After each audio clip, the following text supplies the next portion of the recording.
साथियों, मैं दिलकुश मीना और डी एजुकेशन में आपका स्वागत है।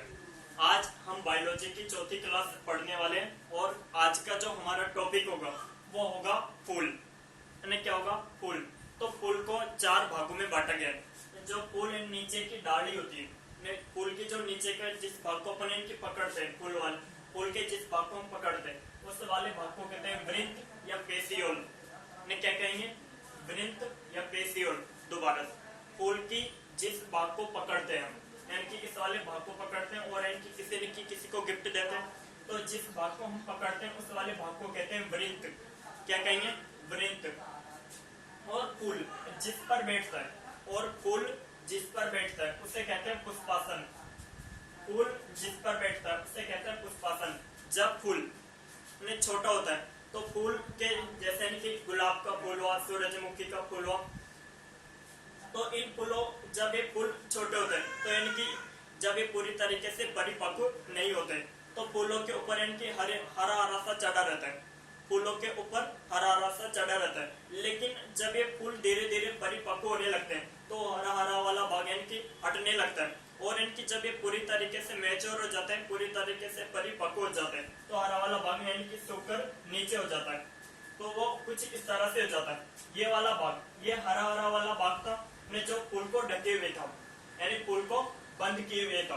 लेकिन जब फूल धीरे धीरे मैच्योर होने लगा, परिपक्व होने लगा, तब ये भाग हटने लगता है और इनकी जब फूल पूरी तरीके से पक जाता है तो ये वाला भाग यानी कि पूरी तरीके से हट जाता है और नीचे लटक जाता है। इस वाले भाग को कहते हैं बाह्य दलपुंज या कैलेक्स। क्या कहेंगे? बाह्य दलपुंज या कैलेक्स।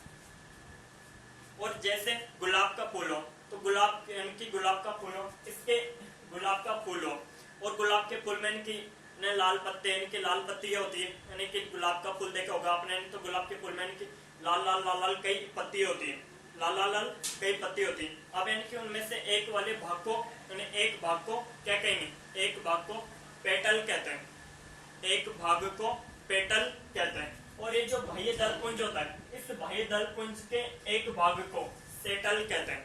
दोबारा से दोस्तों, जो गुलाब का फूल होता है, जो लाल लाल भाग होता है, उसके इनकी एक भाग, एक पत्ते को तोड़ेंगे, इनके बीच बीच में जो गोल गोल फाक होता है, इनकी चारों तरफ इनके ऊपर छोटी छोटी पत्तियां इनकी लिपटी रहती है, उसके एक भाग को तोड़ते हैं तो उसके एक भाग को कहते हैं पेटल। और ये जो बाह्य दलपुंज होता है, जो गुलाब के परिपक्व नहीं होने से पहले उसके चारों तरफ इनकी लिपटा हुआ होता है, उसे सेफ्टी प्रदान करता है, यानी इसके एक भाग को कहते हैं सेटल। क्या कहेंगे? इसके एक भाग को कहते हैं सेटल। और इसे कहते हैं, ये जो लाइन है, इस लाइन को कहते हैं पुंकेसर। इस लाइन को क्या कहेंगे? पुंकेसर। और ये गोल गोल होता है, इस गोल गोल को कहते हैं पराग कोष। और इस गोल गोल में पराग कण होते हैं। इस गोल में लाखों की संख्या में छोटे छोटे कण पाए जाते हैं, जिन्हें पराग कण कहते हैं। पराग कण कहते हैं। और ये वाला भाग होता है ओवरी। क्या? ये वाला भाग होता है ओवरी। और इसके ठीक ऊपर वाले भाग को कहते हैं वर्तिका। इसके ठीक ऊपर इस वाले भाग को कहते हैं वर्तिका और इस वाले भाग को कहते हैं वर्तिकाग्र। दोबारा साथियों, फूल को चार भागों में बांटा गया। एक तो कैलेक्स, बाह्य दलपुंज, ये वाला भाग। दूसरा है दलपुंज, कैरोला। जैसे इनकी सफेद फूल हुआ तो इनकी सफेद फूल में इनकी छोटे छोटे टुकड़े, सफेद सफेद टुकड़े होते हैं, यानी कि वही हमें खुशबू देते हैं, यानी कि उन्हें क्या कहते हैं? पेटल कहते हैं। और उससे यानी कि जो सफेद सफेद होते हैं, जैसे लाल लाल फूल में इनकी लाल लाल छोटे छोटे टुकड़े होते हैं, तो उन्हें कहते हैं दलपुंज। क्या कहेंगे? दलपुंज। और फूल के नर भाग को पुमंग कहते हैं। उससे क्या बना? ऐसे याद रखो, उससे बना पुरुष। और इनकी पुरुष यानी कि फूल का नर वाला भाग। और दूसरा है जाइनोसियम, यानी कि जायंग, फूल का मादा भाग। फूल का मादा भाग। फूल का मादा भाग। इस पुमंग के भी तीन भाग होते हैं। इस पुमंग यानी कि फूल के नर भाग के भी तीन भाग होते हैं। पुंकेसर, ये वाला, परागकोश, ये गोल वाला। इस परागकोश के अंदर लाखों की संख्या में छोटे छोटे कण पाए जाते हैं, जिन्हें परागकण कहते हैं। और एक होता है फूल का मादा वाला भाग, यानी कि जिसे जयांग कहते हैं। एक होता है फूल का मादा वाला भाग, जिसे जयांग कहते हैं। उस मादा वाले भाग में आ जाता है एक तो ये अंडाशय, इसके ठीक ऊपर होता है वर्तिका, वर्तिका के ठीक ऊपर होता है वर्तिकाग्र। जो फूल रात्रि में खिलते हैं वो फूल अधिक खुशबू देते हैं, और जो फूल दिन में खिलते हैं वो फूल कम खुशबू देते हैं। रात्रि में जो फूल खिलते हैं वो अधिक खुशबू देते हैं। ठीक है,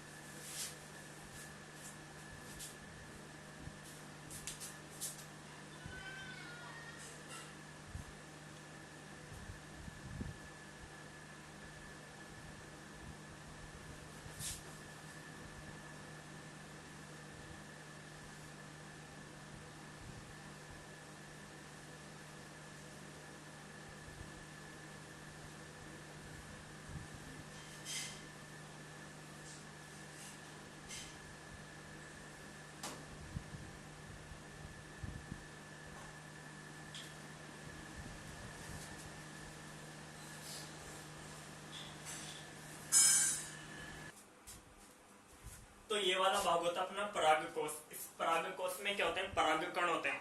अब इनकी तुमने देखा होगा कि फूलों पे इनकी कीड़े मकोड़े, भौरे वगैरह बैठते हैं। तो भौरे और इनकी छोटे मोटे कीड़े मकोड़े इस पर बैठते हैं, किस पर, इनकी परागकोश पर।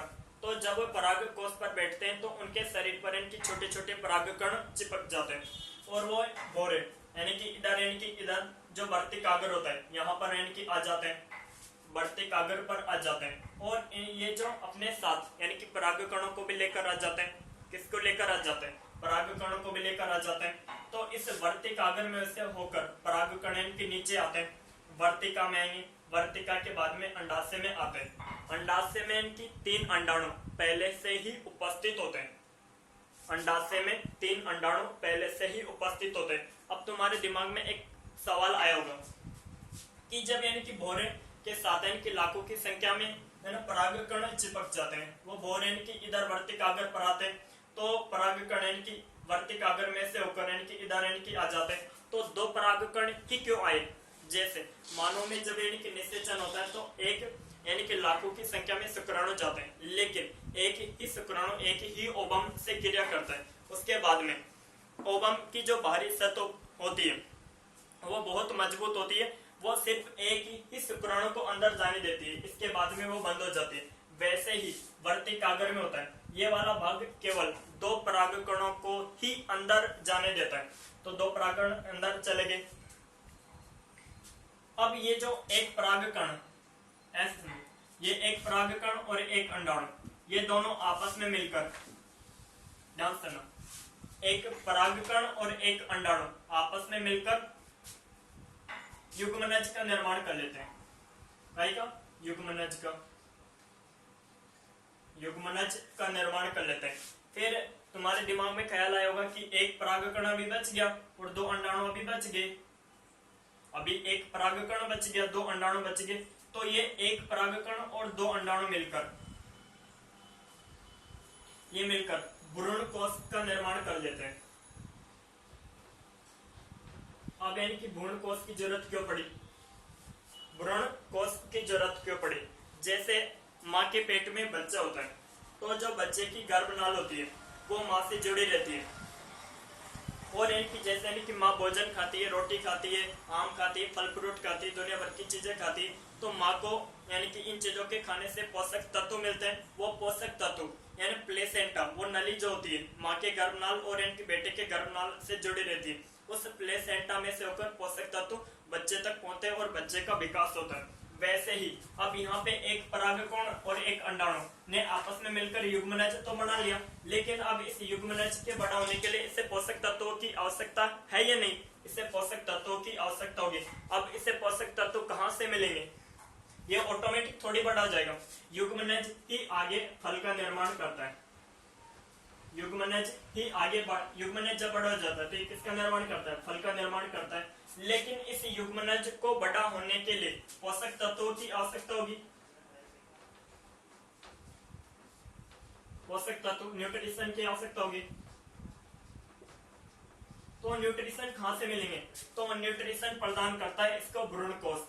कौन? भ्रूण कोष। ध्यान से सुनेंगे।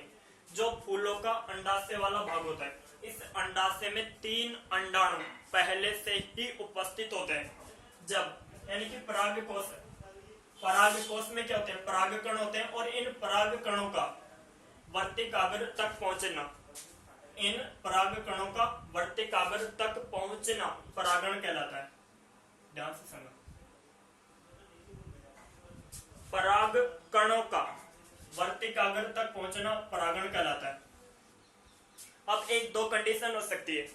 जैसे बोरा होता है, इस परागकोश पर बैठेगा, इस बोरे से इनकी परागकण चिपक जाएंगे। यहाँ पे एक फूल है, हो सकता है कि बोरा यानी कि इस फूल यानी कि यहाँ पे बैठा हो और बोरा उड़कर किसी दूसरे फूल पर जा बैठे, हो सकता है या नहीं हो सकता। या एक कंडीशन हो सकती है कि बोरा इसी फूल पर इनकी बैठेगा, तो यानी कि बोरा यहाँ पर बैठा, बोरे से इनकी परागकण चिपक गए, अब बोरा उड़कर यानी कि इसी फूल के वर्तिकाग्र पर आ गया, तो इसे कहते हैं स्वपरागण। क्या? स्वपरागण, स्वपरागण। लेकिन यदि बोरा यहाँ पर बैठा परागकोश पर और उस बोरे से परागकण चिपक गए और बोरा यानी कि उड़कर किसी दूसरे फूल के वर्तिकाग्र पर पहुंच गया, किसी दूसरे फूल के वर्तिकाग्र पर पहुंच गया, वर्तिकाग्र पर पहुंच गया, तो उस यानी कि यहाँ पे वर्तिकाग्र पर पहुंच गया, बोरे से इनकी परागकण चिपके हुए थे, परागकण यानी वर्तिकाग्र में से होकर, वर्तिका में से होकर अंडाशय में पहुंचेंगे या नहीं पहुंचेंगे। अब ध्यान से सुन। जब इनकी परागकण यानी जब एक फूल के परागकण उसी फूल के वर्तिकाग्र पर पहुंचते हैं, ध्यान से सुनेंगे, जब एक फूल के परागकण उसी फूल के वर्तिकाग्र पर पहुंचते हैं तो इसे कहते हैं स्वपरागण। लेकिन जब एक फूल के परागकण दूसरे फूल के वर्तिकाग्र पर पहुंचते हैं तो इसे कहते हैं परपरागण। क्या कहते हैं? परपरागण। अब यानी कि स्वपरागण व परपरागण में कौन बढ़िया? तो स्वपरागण व परपरागण में परपरागण बढ़िया होता है। स्वपरागण में जो फूल खिलता है वो फूल यानी इतना अच्छी तरीके से खिलता नहीं है, दूसरी बात वो यानी कि इतनी अच्छी खुशबू नहीं देता है, और परपरागण में जो फूल खिलता है वो बहुत अच्छा फूल खिलता है और वो फूल अच्छा होता है। तो स्वपरागण व परपरागण में परपरागण को बढ़िया माना गया है, बढ़िया माना गया। अब तुम्हारे दिमाग में एक और सवाल आया होगा कि जो फल होता है, फल के अंदर बीज कहां से आए? जैसे ये फल होता है, फल के अंदर इनकी बीज कहां से आए? फल के अंदर बीज कहां से आए? जैसे यहाँ पे एक परागकण आया था, यहाँ पे एक अंडाणु था, यानी कि एक परागकण और एक अंडाणु आपस में मिल गए, दोनों ने यानी कि दोनों ने युग्मनज का निर्माण कर लिया।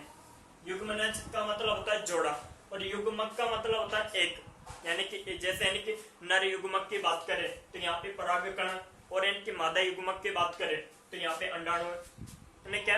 अंडाणु। अब इन्होंने इनकी एक परागण और एक अंडाणु ने आपस में क्रिया करके युग्मनज का निर्माण कर लिया। यही युग्मनज आगे बड़ा होकर है ना फल का निर्माण करता है। लेकिन अपन देखते हैं इस फल में बीज कहाँ से आते हैं? इस फल में बीज कहाँ से आते हैं? तो यहाँ पर जो अंडाशय होता है, इस अंडाशय में एक सफेद ठोस पदार्थ होता है, इस अंडाशय में एक ठोस सफेद पदार्थ होता है जिसे बीजांड कहते हैं, जिसे बीजांड कहते हैं। ये बीजांड ही बीज का निर्माण करता है, ये बीजांड ही बीज का निर्माण करता है। तो बीजांड